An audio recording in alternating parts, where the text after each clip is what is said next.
오늘은 이제 저희가 좀 이렇게 좀 속도감 있게 가야 되기 때문에 할 거 많아요 오늘. 이제 거두절미하고 예. 저희가 슈퍼챗은 빨리빨리 소개를 해드리고 예. 본격적인 이제 저기 뭐 좀 진도를 좀 빼겠습니다. 스피드 있게 가주시죠. 오늘 다룰 내용 많습니다. 일단 사실 시방쇼는 처음이기 때문에 지금 윤석열 구속 기소를 다루는 게 처음이어서 아무튼 윤석열 구속 기소. 네. 구속 기소를 둘러싸고 아무튼 다양한 의견들은 많은데 뭐 다양할 게 뭐가 있어요. 다 이제 여야별로 입장 다르고 대통령실 입장 다르고 지지자별로 입장 다르고 그렇긴 한 건데 일단 구속 기소. 예. 요거 뭐 사필 규정이라고 봐야 되겠죠?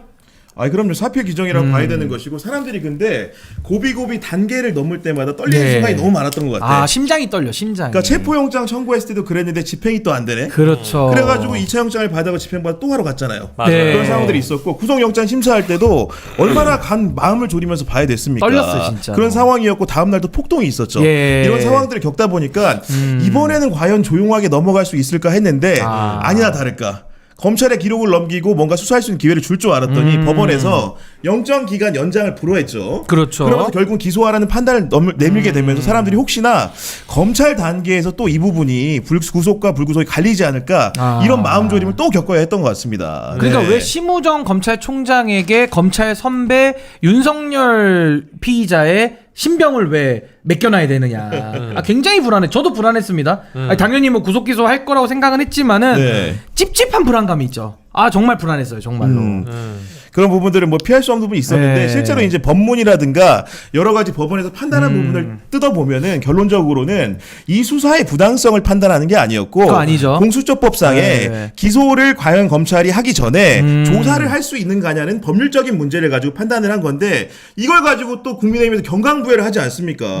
법문을 가지고 마치 조사가 잘못된 것이냐 포장을 하면서 아하. 국민들이 흔들렸던 건데 법원의 판단이라든가 검찰의 기소에 이르기까지 절대로 그런 부분에 대해 하자 없었다는 것들을 오히려 법원이 명확하게 확인해준 결정이었다 이렇게 생각을 해야 될 것 같습니다. 네. 근데 너무 지금 그 정말. 결정이 났는데도 불구하고 정치권에서 이제 좀 난 법 얘기 좀 그만했으면 좋겠어요. 사실 이미 네. 법원이 선 그어졌고 네. 검찰에서 이제 구속 기소 들어갔으면 이제 사법부의 시간 아닙니까? 그렇죠. 네. 근데 심지어 생방을 하고 있는 오늘마저도 정치면 들여다 보면은 여전히 이제 이거 가지고 법적 시비를 붙이거나 앞으로 이제 검찰이 공소 유지를 하는 단계에서 분명히 어려워질 것이다. 이제 이런 우려의 목소리 너무 나오니까 뭐 물론 뭐 그럴 가능성도 없다고 볼 수는 없겠죠, 당연히. 근데 이제 구속 기소를 만약에 안 했더라면 그리고 어떻게 하겠냐고. 와, 불구속 상태에서 이거 수사를 더 해야 되잖아요. 가능하냐는 거예요, 이게. 아니, 그러니까요. 네. 그러니까 구속 기소를 안 했으면 정말 이거는 뭐 말도 안 되는 상황이 발생했을 것이고 지금 계속 그 윤곽근 변호사 중심으로 이제 계속 문제 제기를 지금 하고는 있는데 글쎄요, 이제는 뭐 더 이상 뭐 국민들이 그 설득력도 많이 이제 떨어지고 이러고 있기 네. 때문에 좀 이제는 좀 지친다? 네, 더 얘기하면 할수록 이제는 더 마이너스가 많이 윤 대통령한테 지금 돌아가는 것 같습니다, 지금. 아니 그리고 네. 검찰의 공소장이라는 게 지금 언론에 알려지기로도 이미 네. 100여 페이지라고 하지 않습니까? 와, 100장을 썼어. 그게 100장. 기본적으로 어떻게 와. 하루아침에 100여 페이지를 씁니까? 미리 써놓은 거지. 이미 수사하면서 상당 예. 부분을 써놨던 것이고 그런 야, 근거는 뭐냐면 100장. 기본적으로 김용현 전 장관 기소를 또 검찰이 주체가 돼서 검찰이 했잖아요. 했죠. 그리고 군검찰과 협의해가지고 여인영 전 방첩사령관이라든가 예. 아니면 곽종근 전 특수현사령관 조사하지 않았습니까? 그런 증거들이 켜켜이 쌓여있고 모든 진술들이 윤석열 대통령을 향하고 있었기 때문에 그렇죠. 그런 공소장 내용이라는 것이 하루아침에 써진 것이 아니다. 그리고 검찰 같은 경우에도 예. 공수처 조사에 모두 다 불응을 했는데 검찰 조사라고 편하게 나와 조사 받았겠습니까? 또 얘기 안 하겠죠. 아마도 조사를 하기 네. 어렵다는 전제 하에서 여러 가지 준비를 했기 때문에 아마도 이렇게 기소가 잘 된 것이 아닌가라고 생각을 좀 하고 있습니다. 아이고. 그래서 아까 저희가 어디까지 우리 또 이제 당대표급이 일단은 이제 와. 채팅창에 나오니까 주제를 딱 잊어버렸네. 네. 아니 어쨌든 구속 기소 지금 검찰의 얘기하고 구속 기소 있었으니까. 상황에 대해서 얘기하고 있었죠. 예. 네. 예. 근데 저는 그 오늘도 아침 저널 예. 진행하시면서 그런 거 얘기하면 좋을 것 같아요. 요즘에 들었을 때 이 구속 기소 이후에 가장 황당한 반응 이거다 싶은 거 혹시 있습니까? 구속 기소 이제 이후에 뭐 대통령실 반응도 있을 거고 여당 반응, 여당 정치인들 반응도 있을 거고 여당 쪽의 패널 반응도 있을 거고 왜 딱 들었을 때 요건 조금 지금 시기에 약간 선 넘었는데 아니 저는 하나 있어요. 있어요? 억지 선 넘은 거? 돌린데 싶은 거. 선 넘은 대통령실 거. 입장이 언론에 고위 관계자 입을 빌어 소개가 됐는데 그 내용을 제가 읽어드리겠습니다. 국민이 뽑은 대통령을 여전히 국가 원수인 대한민국 대통령을 불법의 편법을 더해 구속 기소한 현 상황이 여기서 중요합니다. 네. 너무도 야속하고 안타깝다. 이 야속하다는 말이 이게 연인들끼리 헤어질 때 쓰는 가사거든요. 가사 거짓말 같은 거 아닙니까? 아닙니까? 그러네. 진짜 그 야속하다는 표현을 했는데 우리가 사귀었었네. 이 야속하다는 표현을 누구를 향해서 한 것일까? 어. 검찰이 그렇게 야속했나? 네, 그런 생각이 뭔가 윤석열 대통령이 검찰총장 출신이다 야. 보니까 그리고 상당수의 변호인들이 고위직 검찰이었다 보니까 아마도 이런 반응이 나온 게 아닌가 싶은데 야속하다는 표현 기본적으로 표현이. 대통령실 입장치고는 너무도 약간 사적인 언어 같았다. 좀 사적이다기보단 네. 좀 짜치네요. 좀 짜치는 반응인데. 네. 아니 이거는 저기잖아요. 예. 정확하게 비서실장이 언급한 게 아니라 대통령실 관계자로 발로 나온 거죠. 그렇죠. 언론 소개된 겁니다. 네, 진짜. 예. 네. 아. 네, 뭐 야속하고 안타깝다라는 표현은 뭐 지금 제가 보기엔 누구한테 하고 싶은 아니, 얘기야? 근데- 검찰한테 한 얘기야? 근데 저도 이제 구속 기소 이후에 이제 조금 방송가를 좀 돌아다녀 보니까 네. 이제 여당들 패널들 입장도 좀 제가 귀동냥을 좀 하잖아요. 이렇게 하다 보니까 뭐랄까요? 그래도 이제 구속 기소 이후에는 좀 무리한 주장을 이제 많이 좀 거두려는 걸로 보이더라고요. 아니에요, 그러니까 아니에요. 아직 끝나지 않았어요. 아니, 그러니까 아직 끝나진 않았는데 이분들이 네. 그래도 구속 기소라는 게 딱 뜨니까 약간 현실감이 좀 오는 거 아니냐. 그래서 그렇죠, 네. 뭐 조기 대선 어차피 지금 뭐 국민의힘도 내부에서 준비하는 것 같은 느낌적인 느낌은 있거든요. 근데 앞으로는 이제 윤석열에 대해서는 6개월 동안은 이제 구속된 상태에 재판 받아야 됩니다. 맞아요, 네. 그러니까 이제는 뭐 이 공소장 100장짜리도 다 헌법재판소에 가고 네. 이제 파면은 뭐 규정 사실 아닙니까? 그러니까 이제는 뭐 조기 대선으로 가는 거를 이제 국민의힘 사람들도 이제 준비하고 있는 거 아닌가? 아, 이거 일부에서 네, 이제 보석 싶어요. 얘기를 하던데 우리 신인규 대표가 변호사 아니십니까? 네. 보석이라는 게 예외적 사유들이 존재하잖아요. 그렇죠, 예를 그렇죠. 들어서 내란 네. 같은 경우에는 사형이나 무기징역에 처하는 중범죄이기 형이 때문에 높죠, 예. 보석이 됩니까 안 됩니까 쉽게? 안 되죠. 네, 어렵다는 것들을 네. 국민들이 아셔야 될 것 그 같습니다. 못 나옵니다. 네. 저는 앞으로 좀 그리고 어떡해? 오늘자 채널A 보도 같은데 그 윤석열의 입장이 변호인을 통해서 이미 단독 보도가 됐어요. 채널A 뭐라 그랬냐면 아 이게 각오하고 시작한 일이기 때문에 의연하게 막 대처를 하겠다. 의연하게? 이런 입장을 그냥 갖다가 윤석열 씨가 밝혔더라고. 아니 우리가 각오라는 표현은요 앞에 뭔가 부정적인 일을 우리가 감내할 때 각오라는 표현을 씁니다. 그렇죠. 아니 그러니까 저는 이미 네. 헌재에서 발표할 때 헌재에서 자신이 그 입장을 변호할 때 네. 이 비민주적인 지시를 갖다가 우리 이제 개헌 이 군인들이 따르지 않을 것을 막 내가 알고 있었다는 식으로 얘기했잖아요. 그러니까 자신의 지시가 비민주적인 거를 부당하다는 본인도 걸 알아. 자기도 인정해. 알아. 이 일을 각오 이게 나쁜 일이야. 하지만 내가 각오했어. 네. 이거 아닙니까? 일만의 양심은 살아있어. 이게 무슨 유체 이탈이지 이게 아무리 그래도 아유, 이게 뭐야 이게? 지금까지는 예. 그래도 각오로 시작한 일이라고 생각할 수가 있는데 이제부터는 아까 신인규 대표가 언급을 했지만 예. 구속 기소가 돼서 재판에 가는 순간 아마 그를 향한 여러 가지 지지의 이탈은 심해질 것이다. 심해질 거예요, 이미 지금 앞으로. 홍준표 같은 경우에도 홍준표 시장 같은 경우에도 보잖아요. 홍 시장. 어떻게 대답했습니까? 어떻게 청년의 꿈의 한 지지다가 예. 전국은 조기 대선으로 가고 있습니다. 그랬더니 댓글을 달기를 자기도 그렇게 보고 있다고 말을 하고 있잖아요. 오세훈 시장 같은 경우에도 TV조선의 강적들 나와가지고 패널들이 그러니까 물론 부인은 합니다. 아직 탄핵 심판이 안 끝났기 때문에 아직 그 네. 얘기를 하기 이르다고 하면서도 100% 나올 거 아니야 그랬더니 거의 부인을 하지 않아요. 그 얘기는 뭐냐면 아니죠. 네, 자기를 아니죠. 지켜줄 것 같았던 아니죠, 여러 아니죠. 정치인들이 이탈을 심하게 할 것이다. 거기서 얼마나 느끼는 비판이 심하겠습니까 지금? 아니죠. 해드려요 또? 아니죠. 설 연휴라서? 예. 아니죠. 여기 정확합니다. 오리지널. 골고루 파야 됩니다. 오세훈도 있습니다. 예. 근데 진짜 이제 짜치는 발언들을 이제 좀 그만했으면 좋겠어요. 이제 구속 기소됐고. 이제 지겨워 국민의힘 얘기는. 아니 여러분들이 자꾸 주제를 이제 윤석열 구속 기소 한물 갔다라고 얘기하니까. 예. 그러면 정리하는 차원에서.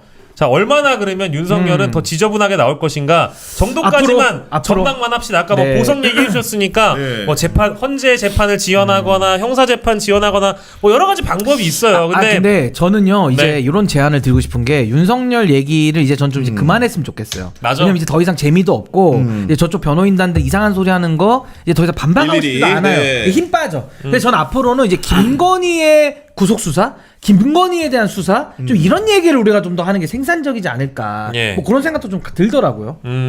이제 윤석열 얘기는 이제 더 이상 이제 구속까지 됐으니까 네. 네. 뭐 더 얘기할 것도 뭐 있어요?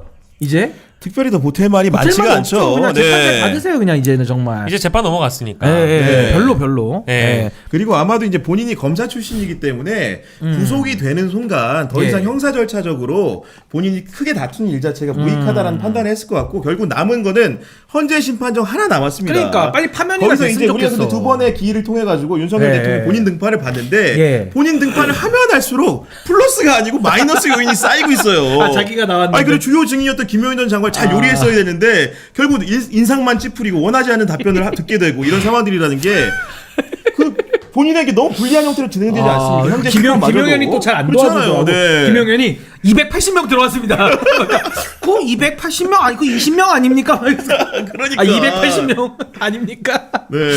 게다가 이제 변호인이라는 사람 자체 김용현 변호인 같은 김용현. 경우에도 네. 그러니까 김용현의 변호인인 건 맞지만 본인이 윤석열하고 인과관계가 맺어져 있잖아요. 그럼에도 불구하고 이분이 와가지고 네. 계속 빈말하고 증언 조언하다가 혼났잖아, 그러다가. 헌재 심판정에서 혼났죠. 혼났어. 그리고 끝나고 나서 뭐 했습니까? 그 앞에 있는 집회 국민대회 가가지고 나가서 좌파. 헌재 재판관 3명 이름 얘기하면서 빨갱이라 그랬잖아요. 정말 그게 적당히 윤석열한테 도움이 되겠습니까? 안 되겠습니까? 이게. 아니 근데 저는 진짜 궁금한 게요. 나는 아니 법률 대리인은 예. 진짜 이 의뢰인을 위해서 법률적으로 뭐 기술적이든 뭐든 방어를 해주고 네. 형량을 낮게 도움이 돼야지, 도움이. 만들어야 되잖아요. 예. 근데 도대체 왜 그러는 거예요? 아니 그 집회에 나와가지고 그러니까. 헌법재판관들 빨갱이라고 매도하면 뭐 재판 결과가 달라져요?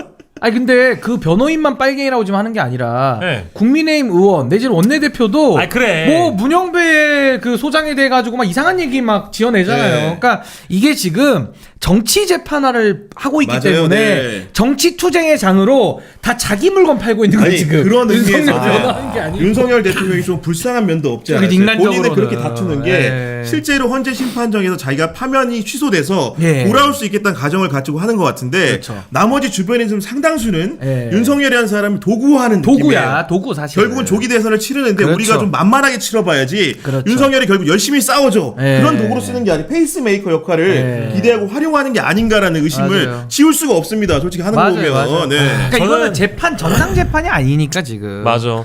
예. 저는 이제 정치적으로 봤을 때 이제 구속 기소 결정이 나고 나서 뭐 물론 그 이전부터도 정치권에 있는 분들이나 네. 정치권에 가고 싶어하는 분들이나 이런 분들은 어차피 윤석열을 도구 삼아 수단 삼아 희생양 삼아 네. 자신의 어떤 미래 정치적 재물로 예. 따지고 지금 삼고 있는 거예요. 예. 그렇기 때문에 사실 이 아까 우리 얘기했던 유승수 변호사였나 그분이? 예. 맞아요. 유승수 변호사.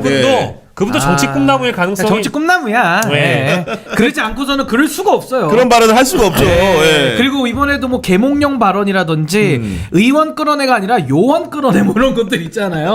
이제 나 더 이상 많이 웃었어요. 충분히 웃었으니까 예, 저희가 다른 내용으로 또 웃음 드리겠습니다. 아니 나는 신선하게. 진짜 근데 지상파 라디오나 예. 종합편성체리나 보도 채널에서도 마저도 네. 여전히 이제 여권 쪽 패널이나 이제 윤석열 측 패널로 이제 분류가 되는 분들이 나오셔가지고 네. 여전히 요원 의원 발언을 마치 대단한 것 마냥 정성 들여 설명을 막 하시더라고요. 그리고 뭐 심지어 어떤 말씀까지 하시냐?